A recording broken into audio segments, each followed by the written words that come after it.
Porque el texto para esta noche son el versículo 7, 8 y 9. Quiero decirles que el autor de la epístola de Pedro es Pedro. Algunos estudiosos de la Biblia no creen que Pedro fue el autor, porque Pedro habla de profunda teología profunda, pero era un simple pescador, un hombre tosco, pueblerino, yo diría un hombre casi ignorante. Y por eso es que muchos estudiosos de la Biblia dicen, ¿cómo es que un hombre así, sencillo, simple, sin mucha instrucción, un pescador inculto, cómo pudo haber escrito la epístola con un contenido teológico profundo? Es que la gente que a veces discute eso no conoce el poder transformador de Cristo. Yo conozco gente que aprendió a leer leyendo la Biblia y hoy día es gente culta, pero su primer paso fue la convivencia con Dios. Porque cuando Dios llega a tu vida no te transforma solo en la vida espiritual, te hace crecer intelectualmente, te hace crecer profesionalmente, te hace crecer en todas las áreas de la vida, inclusive financieramente. Pero tú no tienes que buscar a Jesús por causa del crecimiento profesional ni financiero, ¿no? Tienes que buscar a Cristo para transformar tu vida. Y cuando tú te dejas transformar por Jesucristo, pues Él termina la obra que ha empezado en ti, porque Él nunca comienza un trabajo y lo deja por la mitad, Él lo termina. Y ahora encontramos aquí un Pedro teólogo, cuando fue un simple pescador. Nunca estudió una facultad de teología, nunca hizo maestría, nunca hizo doctorado, y hoy día los doctores en teología gastan horas y horas para tratar de entender a Pedro. Y yo estoy analizando la epístola de Pedro. Ayer Pedro estaba hablando de la fe. Pedro decía así: no te preocupes con relación al día de tu salvación. Si te vas a salvar o te vas a perder, no te preocupes. Tú vas a ser protegido por la fe. La fe te va a proteger. Y anoche yo estaba explicando que la fe es la confianza que tú tienes en Dios. Cuando tú dices, yo tengo fe, estás diciendo, yo confío en Dios. La confianza en Dios. Pero para que tú puedas confiar en Dios, tienes que convivir con Dios. Porque tú no puedes confiar en alguien que no conoces. Y no puedes conocer a alguien con quien no convives. Ustedes no me conocen, pero mi hijo sí me conoce. Ustedes no me conocen, pero mi esposa sí me conoce. ¿Por qué? Porque ellos conviven conmigo. Ustedes no. Ustedes me ven una vez, pero eso no es conocer. No es porque me viste escuchar predicar un sermón y ya conozco al pastor Bullón. Conoces mi cara, pero no conoces cómo reacciono yo delante de las dificultades, delante de los momentos difíciles. Pero los que conviven conmigo sí, porque para conocer a una persona hay que convivir. Entonces, para confiar en Dios tienes que convivir con Dios. Si no convives con Dios, no lo puedes conocer. Y si no lo conoces, no puedes confiar. Y si no confías, no tienes fe. Entonces, ¿qué fe te va a guardar para el día final? Porque Pedro en el texto de anoche decía, es la fe la que te va a guardar para el día de la salvación. Conocer a Jesús. ¿Cómo se convive con Jesús? Estudiando la Biblia todos los días, aunque no tengas ganas de estudiar la Biblia. ¿Por qué digo aunque no tengas ganas? Porque generalmente no te va a dar ganas de estudiar la Biblia. ¿Por qué? Porque tienes naturaleza pecaminosa, y a la naturaleza pecaminosa pues le gusta ir a la iglesia, cantar, emocionarse, escuchar un sermón y listo ya. Eso es lo que le gusta a la naturaleza pecaminosa, pero eso no es convivir con Dios. Si tú quieres convivir con Dios, tienes que estudiar la Biblia todos los días, aunque no tengas ganas de estudiar. Tienes que orar, aunque no tengas ganas de orar. Y tienes que buscar a una persona y traerla para Jesús, como hizo Claudia. Conoció el Evangelio, fue y trajo a Jesús y ahora tiene la alegría de verlo bautizado. Eso es lo que tienes que hacer. Entonces tu fe, esa confianza en Dios te va a guardar para el día final. Pero entonces ahora entramos al texto de hoy. Para que sometida a prueba vuestra fe. ¿Qué cosa es vuestra fe? Vuestro conocimiento de Dios, vuestra confianza en Dios. Quiere decir que tu fe va a ser sometida a prueba. Y va a ser sometida a prueba mucho más preciosa que el oro. Esto es interesante. Los mineros agarran el oro y lo ponen a altas temperaturas de fuego. ¿Para qué? El oro es colocado a tan altas temperaturas de fuego que el oro se vuelve líquido, comienza a hervir el oro. De tanto calor comienza a hervir el oro. Y entonces le echan algunas mezclas químicas para que toda la escoria vaya saliendo. Y sale toda la escoria y se queda el oro puro. Y cuanto más fuego le ponen al oro, más puro se queda el oro. Por eso ustedes han escuchado hablar de oro 18 quilates, 22 quilates. Eso es pureza del oro. Y el oro más puro es el oro que ha sido más quemado. Ahora es interesante, porque si le colocamos fuego a este púlpito, el fuego lo quema. Pero si le colocamos fuego al oro, el fuego lo purifica al oro. Destruye al púlpito, pero purifica al oro. Ahora dice el texto bíblico de Pedro que el fuego es la prueba, son las pruebas de la vida. Dios manda, no voy a decir manda, Dios permite que las pruebas lleguen a tu vida. Estoy diciendo Dios permite, no Dios manda, Dios permite, porque te voy a decir una cosa, y entiende bien esto. ¿Qué cosa es prueba? Todo lo que te hace sufrir, lo que te hace llorar, lo que te aflige, pérdida del empleo, tu hijo se enferma, tu mamá muere, tu esposo te abandona. Aflicciones, pruebas, todo eso, por favor, nunca digas Dios me está mandando la prueba, porque Dios no manda pruebas. Todo lo que te hace sufrir no viene de Dios, viene del diablo. Porque Dios dice, he aquí los pensamientos que tengo acerca de ti, pensamientos de paz y no de guerra, pensamientos de amor y no de odio. Dios solo quiere lo mejor de lo mejor para ti. Pero vives en un mundo de dolor. Hasta que Cristo venga, estamos peregrinando en el desierto del dolor de esta vida. Y muchas veces quien nos manda el sufrimiento, el dolor, es el diablo. ¿Y por qué te hace sufrir el diablo? Esto es interesante y esta noche vas a entender. ¿Por qué el diablo te hace sufrir?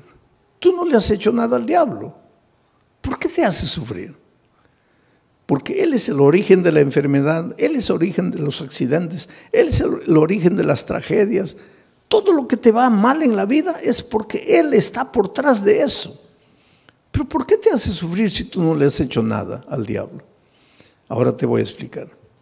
Es que el enemigo del diablo no eres tú, es Jesús. Él quiere derrotar a Jesús. ¿Te acuerdas en el cielo? El diablo se levantó queriendo usurpar el lugar de Jesús. Hubo una pelea en el cielo, dice Apocalipsis, hubo una batalla, el diablo perdió y fue expulsado del cielo. Pero cuando el diablo salió del cielo, déjame imaginar esta escena. El diablo estaba saliendo y miró y le dijo a Jesús, está bien, me venciste una vez, pero la pelea no está acabada. Me venciste ahora, pero ya vas a ver cuando nos encontremos por segunda vez.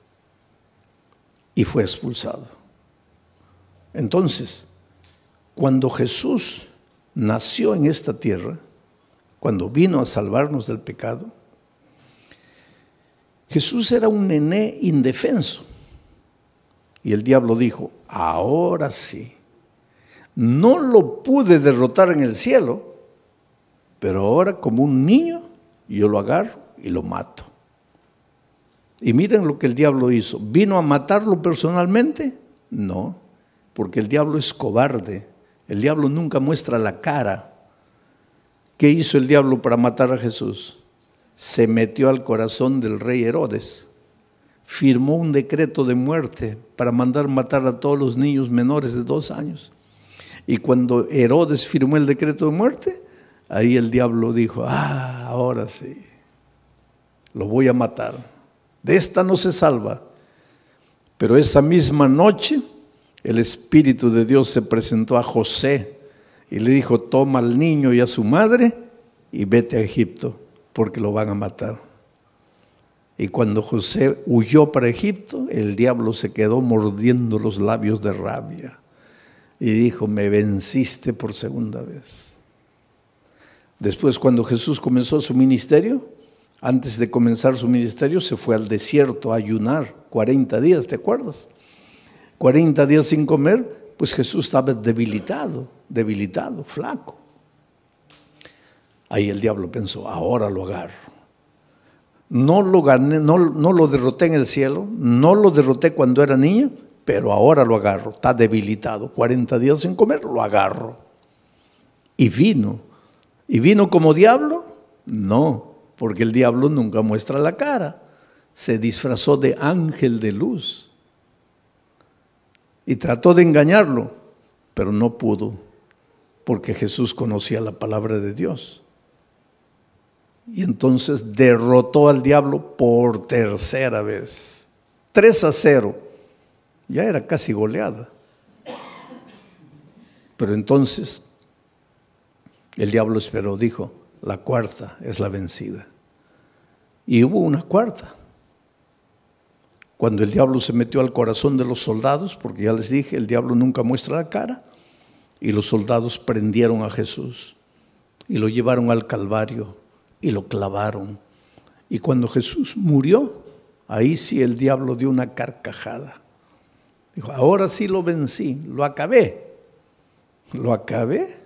Al tercer día Jesús resucitó. Y al resucitar, ahí sí, es como si hubiera agarrado una estaca y lo hubiera clavado en el corazón del diablo. El diablo sabe que está perdido, está derrotado. El diablo no te puede hacer nada, querido. El diablo ya está perdido. El diablo ya con Cristo no puede. Entonces, como no puede con Cristo, se las agarra contigo. Es como si yo tuviera, vamos a decir, yo tuviera un hijito de 2 años. Pero tengo un vecino que quiere pelear conmigo. Viene, una bofetada, se va llorando el pobre. Pero es terco. Viene una segunda vez. Otra bofetada, se va llorando. Pero es terco. Viene la tercera vez. Ahí ya ni levanto la mano, ya sale corriendo. Entonces llega a una conclusión mi vecino. No, con este no puedo. Este fuerte. Entonces aprovecha que yo me vengo a Corpus Christi a predicar. Y agarra a mi hijito de 2 años a puntapiés y lo revuelca en la calle. Pues eso es lo que el diablo hace. Con Cristo no puede. Entonces él sabe que lo que más Jesús ama eres tú. Y ya que no puede con Cristo, se las agarra contigo. Y te hace sufrir. Y te hace perder el empleo. Y hace que tu hijito nazca enfermo, y esto y aquello. En realidad el diablo no tiene nada contra ti. Él te hace sufrir porque sabe que haciéndote sufrir a ti, está haciendo sufrir al Señor Jesucristo. Pero ahora viene Pedro y dice así, pero es que los sufrimientos que te llegan a la vida no te pueden destruir, porque tú no eres madera, tú no eres plástico. Tú eres oro. Y si el fuego de la prueba purifica el oro, mucho más el fuego del dolor, del sufrimiento, va a purificar tu fe. Quiere decir, cuando el dolor llegue a tu vida, tú lloras. Si tienes que llorar, llora. Pero no te separes de Jesús. Dile, Señor, yo no entiendo por qué estoy sufriendo. Y hay una cosa interesante. Cada vez que tú quieres andar en los caminos de Dios, cada vez que tú te propones ser más fiel a Dios, ahí más viene el diablo para destruirte. ¿Por qué? Porque esa es la pregunta que mucha gente hace. Pastor, cuando yo estoy así relajado en mi vida cristiana, parece que no me vienen pruebas. Pero cuando me quiero consagrar, ahí viene todo. ¿Por qué? Simple. Porque cuando estás relajado espiritualmente, cuando no estudias la Biblia, no oras, nada, estás en el terreno de ¿quién? Estás en el terreno del diablo. Puedes estar en la iglesia, pero estás en el terreno del diablo. ¿Y para qué el diablo te va a molestar si ya estás perdido con él? Ya pues te deja tranquilo. Pero cuando viene una semana de oración y tú te entiendes que tienes que reconsagrarte y comienzas a estudiar la Biblia, a estudiar la palabra de Dios, ahí el diablo se asusta. Porque ¿qué dice? No, este se me va a escapar, se me va a escapar. Entonces, para desanimarlo, le mando una prueba. Y la prueba, en lugar de purificarte como al oro, ¿qué hace contigo muchas veces? Te desanima. Es por eso que cuando la prueba es más fuerte, es más que tienes que agarrarte de Jesucristo y no desanimarte.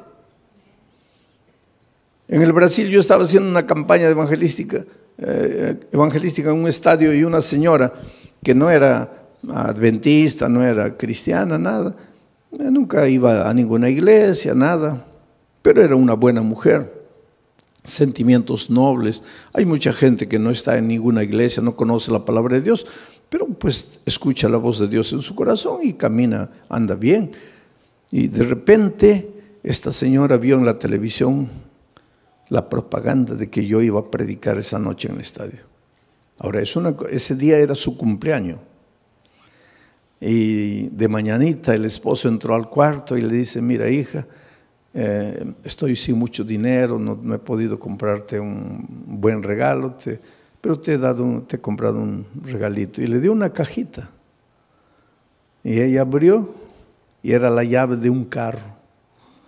Y cuando salió al patio, ahí estaba el carro, un carro importado, último modelo. ¡Qué felicidad! Su cumpleaños. Primera felicidad, el esposo se acordó de su cumpleaños, porque hay muchos esposos que ni se acuerdan del cumpleaños de la esposa. Segunda felicidad, le regaló. Tercera felicidad, no le regaló cualquier cosita, le regaló un carro último modelo. Entonces ella estaba tan feliz que cuando vio la propaganda de la predicación en el estadio, dijo: bueno, estoy tan feliz que me voy al estadio a agradecerle a Dios. Va a predicar ese pastor, voy a agradecer. Y se fue al estadio. Feliz de la vida, entró. En la hora del llamado se levantó, vino adelante, le entregó la vida a Jesucristo. Dijo: ay, qué día tan feliz. Hoy es mi cumpleaños, hoy mi esposo me regaló el carro, hoy me entregué a Jesús. No, este es el día más feliz de mi vida. Y cuando sale a agarrar su carro en la playa de estacionamiento, los ladrones se lo habían llevado. Ahí ella comienza a pensar: toda mi vida no quise saber nada de iglesia, no quise saber nada de Dios y nunca me robaron ni un alfiler. Y hoy que le entrego mi vida a Cristo, me roban el carro. ¿Qué Dios es ese? Ahí está la astucia del diablo. Tú preocúpate cuando no vienen pruebas a tu vida, querido. Porque a veces no vienen pruebas a tu vida porque el diablo está tranquilo contigo. ¿Para qué te va a mandar pruebas? Pero atrévete a entregarte al Señor Jesús, a caminar en sus caminos, que ahí viene el diablo con todo para desanimarte. Ahora vamos al texto bíblico una vez más. Para que sometida a prueba vuestra fe, sí, porque tu fe tiene que ser sometida, porque una cosa es, sí, yo creo, yo creo, eso no es fe. Eso no es fe. Por eso es que el creer siempre viene acompañado del bautismo. El texto de Marcos 16, 16 dice: el que creyere y fuere bautizado, este será salvo. El problema es el idioma, porque en español creer y ser bautizado son dos cosas. Pero es que Marcos no escribió ese versículo en español, porque Marcos no hablaba español. Marcos escribió ese versículo en griego, el idioma que él hablaba. Y en griego no son dos conceptos, el que creyere y fuere bautizado, no. Es un solo concepto, el que creyere siendo bautizado. O sea, en griego, creer no es solo mover la cabeza, no es solo teoría. El creer intelectual viene acompañado del creer práctico. Si tú crees, te bautizas. Si no te bautizas, es porque tu creer se quedó en la teoría, y ese creer teórico no te salva. Te voy a hacer pensar un poco. El otro día una señora me preguntó: pastor, ¿el diablo es ateo? A ver, ¿qué piensan ustedes? ¿El diablo es ateo? No, el diablo no es ateo, querido. Y Santiago explica eso. Dice: tú crees en Dios, haces bien. Pero el diablo también cree. Y no solo cree, ¿qué más hace? Tiembla. Ahora, si el diablo cree y tiembla, ¿por qué no se va a salvar? Porque su creer es teórico. Su creer no es práctico. Entonces, mucha gente hoy, muchos cristianos, sí, yo creo, bautízate. No, bautismo no, pero yo creo. Eso no existe. Yo creo, pero no me bautizo. Eso no existe, porque el creer bíblico es creer siendo bautizado. Es decir, la teoría y la práctica van juntos. Y tu fe cuando es práctica, tiene que ser probada. Tiene que ser probada. Porque el sufrimiento es como el dolor. Si tú comienzas a levantar pesas, comienza a doler. Levantas 10, ya pesa. Y comienza a doler. Al día siguiente 15, duele. Al otro día 20, duele, pero después te agarran aquí, pura piedra. Así es la fe. Cuanto más te duele, cuanto más dolor viene, cuanto más sufrimiento, tu fe más fuerte, más fuerte, más fuerte. Es por eso que en medio del dolor tienes que agradecer a Dios, porque Él sabe. Él no te manda el dolor, pero Él aprovecha el dolor que el diablo te manda para fortalecer tu fe.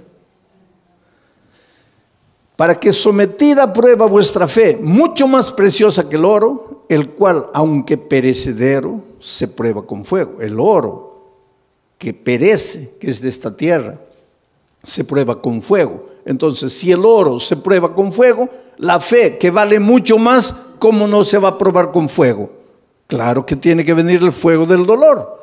Para que sometida a prueba vuestra fe, mucho más preciosa que el oro el cual, aunque perecedero, se prueba con fuego, para que entonces vuestra fe sea hallada en alabanza, gloria y honra. Quiere decir que tu fe es bombardeada por el diablo. Te arranca lágrimas, te hace sufrir. Muchas veces sientes que ya no puedes resistir de tanto dolor, de tanto sufrimiento. Aguanta un poco. En el nombre de Jesucristo, aguanta. ¿Por qué? Porque tu dolor se va a transformar en alabanza, gloria y honra. ¿Pero cuándo? ¿Cuándo? Lee la Biblia y respóndeme. ¿Cuándo? Cuando Cristo venga. Ahora me vas a decir: pastor, pero cuando Cristo venga todavía. Yo preferiría ahora. Pues eso es lo que mucha gente hace. Prefiere la hora, cortito, y pierde la eternidad toda. Yo cuando era chico, íbamos a salir de vacaciones, las pocas, tal vez la única vacación que salí con mi padre, mis hermanos. Íbamos a viajar a un lugar donde no había dentista, no había nada. y me comenzó a doler el diente, ¿no? Y mi padre me dice, mira, antes de salir vamos a arrancar el diente. Yo soy de aquellos tiempos en que dolía el diente, arrancaban. Hoy día no, eso es un crimen. El diente te duele, hay que restaurarlo. Pero yo soy de los tiempos, dolía, arranca, dolía, arranca. Había muchachitos de 20 años que ya no tenían un diente todo arrancado porque comenzaba a doler, arrancaban. ¿Cómo ha progresado la odontología también hoy día? Es un asesinato arrancar un diente. Pero pues mi padre me dice, oye, vamos a arrancar el diente, porque no, pero me va a doler. ¿Cuánto te va a doler? Te va a doler un día, pero vas a disfrutar de las vacaciones. No. Oye, vamos a ir a un lugar donde no hay dentista. Vamos a arrancar el diente. No, que no. Fuimos de vacaciones y el dolor aumentó y aumentó y aumentó. Se me arruinaron las vacaciones. Todo el mes llorando dolor. Y ahí mi padre me decía, ahí, yo no te dije, mejor sufre un día y disfrutas de 30 días de alegría. Ahora, tú preferiste el día de gozo y 30 días de sufrimiento. Entonces la vida cristiana es igualita, querido. En este mundo vas a encontrar dificultades, especialmente si quieres seguir a Jesucristo, porque el diablo es astuto. Tú tienes un buen empleo, pero ahora descubres que el sábado es el día santo del Señor y quieres guardar el sábado. Ya vienen los problemas. Pero hay una cosa, no te desanimes. El diablo te puede hacer sufrir un día, 2 días, 3 días, pero hay un tercer día. Cuando Cristo murió en la cruz del Calvario, el diablo dio la carcajada y dijo, ahora sí lo vencí, se acabó. Al siguiente día el diablo seguía dando la carcajada, lo vencí, lo maté. Al tercer día amaneció dando la carcajada y de repente la carcajada del diablo paró en seco, porque la tierra se abrió y Cristo resucitó. El diablo se puede reír de ti hoy, se puede reír de ti mañana, pero al tercer día va a tener que tragar la carcajada, porque Dios puede permitir que el diablo te haga sufrir un día, 2 días, 3 días, pero llega el momento en que Dios te va a devolver todo lo que el diablo te quitó. Así fue con Job. Le quitó la hacienda, le quitó los hijos, le quitó el dinero, le quitó todo, la esposa prácticamente, le quitó todo. Pero cuando llegó el momento, Dios le devolvió todo. Y se lo devolvió en doble, el doble de hacienda, el doble de dinero, el doble de camellos, el doble de ganado, el doble de hijos. Lo único que no le devolvió en doble fue la mujer. Pero todo lo demás le devolvió en doble. Dios es grande, querido. Cuando venga el dolor a tu vida, no te preocupes. ¿Por qué sufro? Dios me ha abandonado, Dios me ha dejado. No, querido, Dios no te ha dejado. Dios no te ha abandonado. Él tiene un plan para ti. ¿Y sabes por qué muchas veces permite que el dolor llegue a tu vida? Porque es la única manera de purificarte a ti mismo. A veces es en el dolor que aprendes a ser paciente. En el sufrimiento, en las lágrimas, aprendes a depender de Dios. Y esta vida cristiana es dependencia de Dios. Y esa disciplina de aprender a depender de Dios, muchas veces solo con el dolor. Vamos a seguir leyendo. El siguiente versículo. Versículo 8. ¿A quién amáis? Está hablando de quién, de Jesucristo. Porque dice que vuestra fe va a ser recompensada con gloria, honra, alegría. ¿Cuándo? Cuando Jesús venga. Cuando Jesús venga, Jesús, a quien amáis sin haberle visto. En quien creyendo, aunque ahora no lo veáis, os alegráis con gozo inefable y glorioso. Mira, a quien amáis sin haberle visto. ¿Tú vives con Jesús hoy? Sí, pero no como los discípulos que pudieron verlo. Por eso Jesús le dijo a los discípulos: bienaventurados los ojos de ustedes que pueden ver lo que los profetas quisieron ver y no pudieron. Estaba hablando del mismo. Los profetas siguieron a Jesús solo por la fe. Nosotros hoy también lo seguimos solo por la fe, pero los discípulos tuvieron un privilegio único. Ellos lo vieron físicamente. Pero aunque nosotros no podamos verlo físicamente, igual podemos verlo a través del estudio de la Biblia, de la oración y trayendo una persona para Cristo. Estamos conviviendo con Jesús. Pero aquí el asunto es: ¿quién escribe a quien amáis sin haberle visto? ¿Quién escribe este versículo? Pedro. ¿Y Pedro lo vio? ¿Y lo amó? ¿Y por qué lo traicionó? ¿Ustedes se acuerdan que después de la traición Jesús ya había resucitado y los discípulos estaban en la playa? Y el pobre Pedro, cuando Jesús apareció en la playa, estaba mirando para otro lado, avergonzado. Ay, ¿qué me va a decir? Que lo he traicionado, porque después de la crucifixión ya no lo vio. Ahí se encontraron en la playa con Jesús resucitado. Y Jesús apareció y Pedro: ay, Señor, en algún momento me va a llamar aparte, me va a dar una bronca porque lo traicioné. Y efectivamente, en un momento, Pedro se acercó. Jesús se acercó y Pedro dijo: ahora viene la paliza. Y Jesús le hizo una pregunta: Pedro, ¿me amas? La última cosa que Pedro imaginaba era esa pregunta: ¿me amas? Sí, Señor. No, Pedro. No, ¿cómo sí, Señor?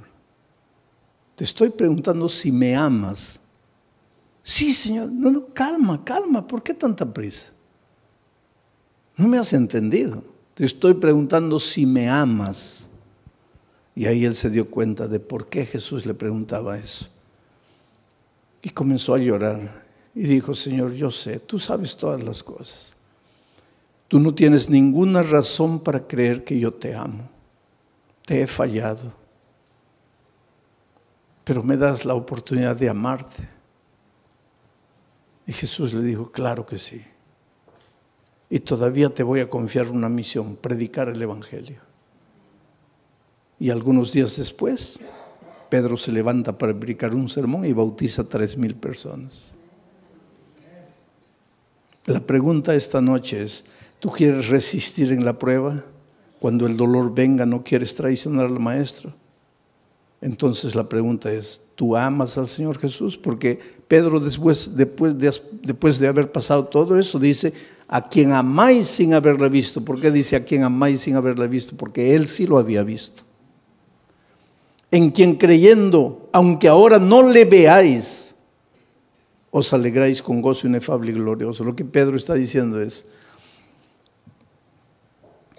tú, aunque no lo veas físicamente, lo puedes amar.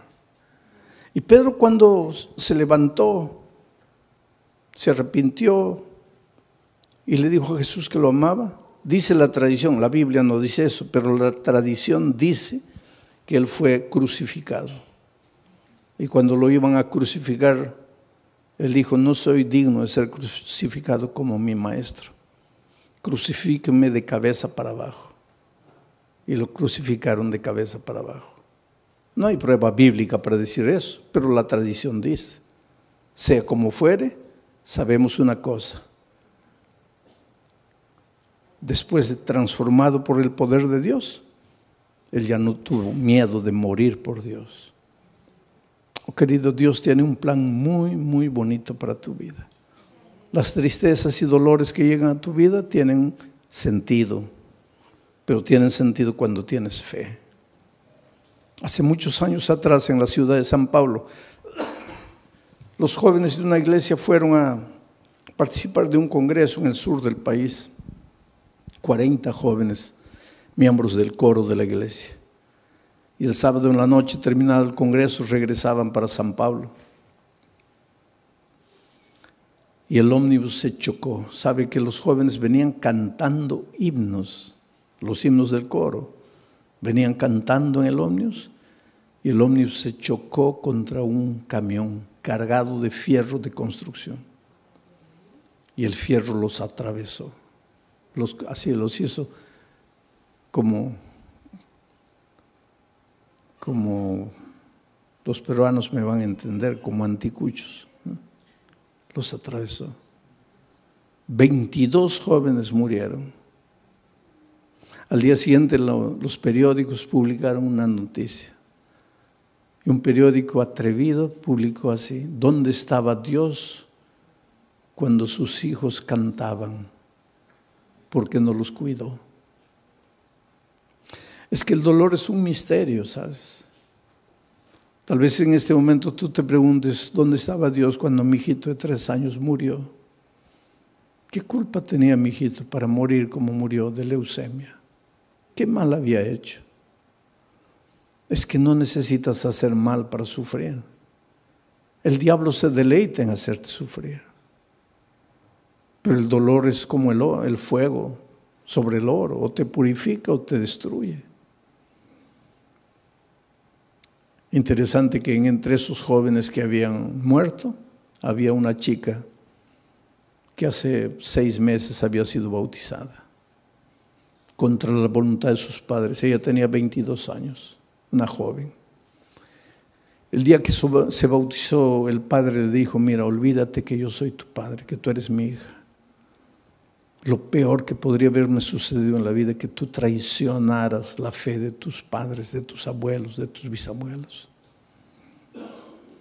Pero la niña no había conocido solo la teoría del Evangelio, sino que el Evangelio se había hecho carne en su vida, de tal manera que ella se volvió una hija tan dulce, tan cariñosa, pero la madre y el padre nunca aceptaron el calor, el cariño, el amor de la hija.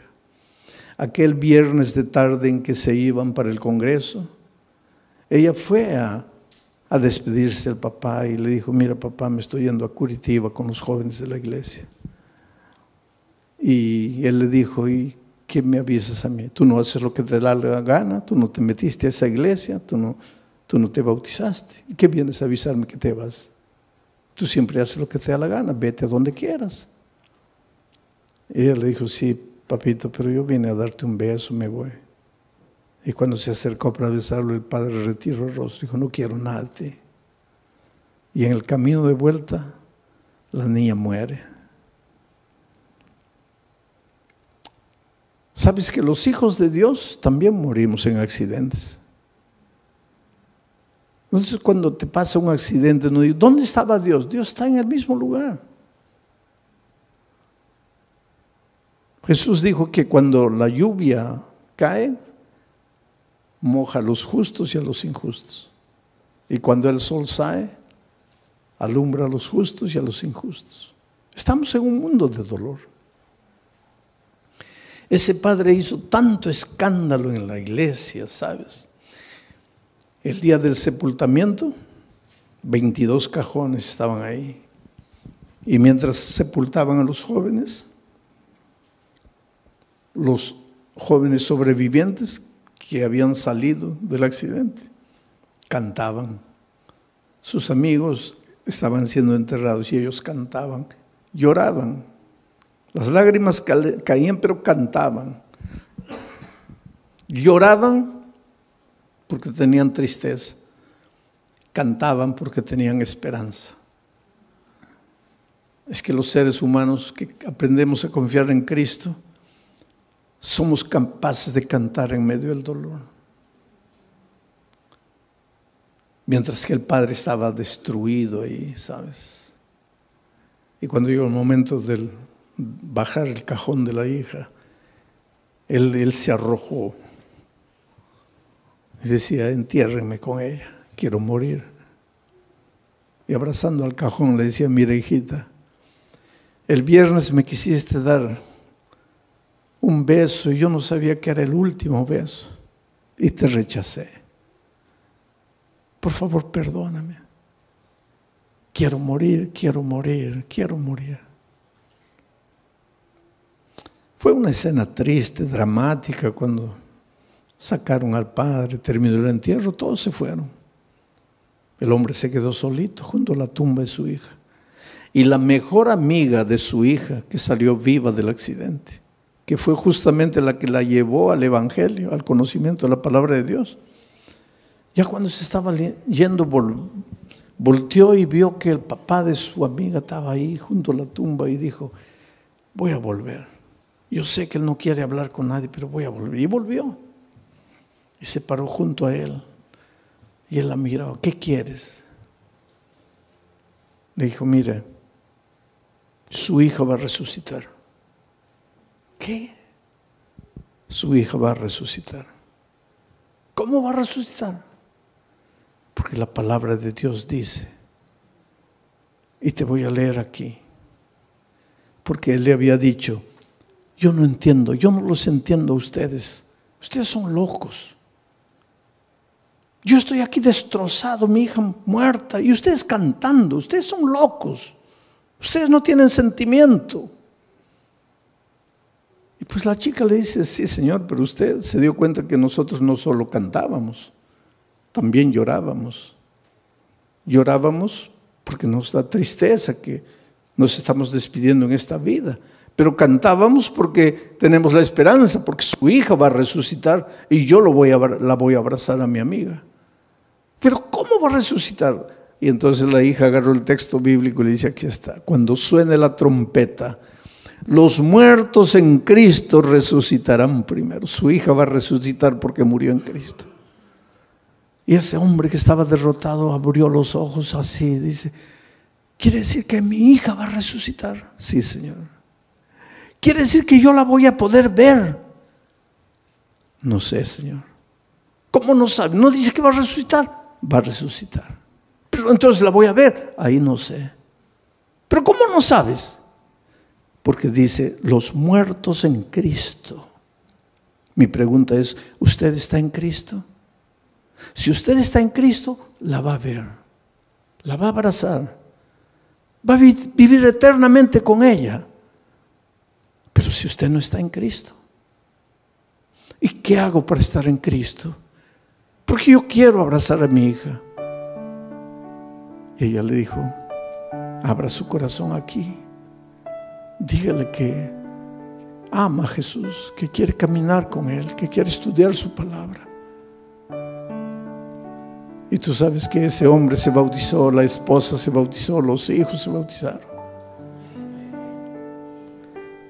Yo solo imagino el día de la resurrección, cuando la niña resucite, transformada para vida eterna, y vea venir a abrazarla a su padre, a su madre, a sus hermanos, todos vestidos de vestiduras blancas y corona de justicia en la cabeza. Y la hija diga: ustedes que me persiguieron, que me maltrataron por causa de la fe, ustedes están. Y el padre les diga: hija, tal vez si tú no hubieras muerto, nosotros nunca nos hubiéramos rendido a Jesús. El dolor no llega sin motivo. El dolor tiene un motivo. El dolor llega para purificarte, a veces llega para sacudirte, para hacerte pensar. Por eso la Biblia dice: hoy es el día de buena nueva, hoy es el día de salvación. Y por eso te voy a hacer una invitación. Esta invitación no es para los miembros de iglesia bautizados, porque ustedes un día pues ya se levantaron, ya fueron adelante entregándole la vida a Cristo. Esta invitación es para ti, querido, que estás estudiando la palabra de Dios, estás conociendo el Evangelio. Esta noche has recibido la invitación de un amigo, de un vecino, de un compañero de trabajo, de un pariente, y has venido esta noche. Pero esta noche quieres decirle: Señor Jesús, yo quiero amarte, yo te entrego mi vida, yo quiero estudiar más tu palabra, yo quiero conocer el Evangelio, yo quiero prepararme para ir al cielo cuando tú vengas.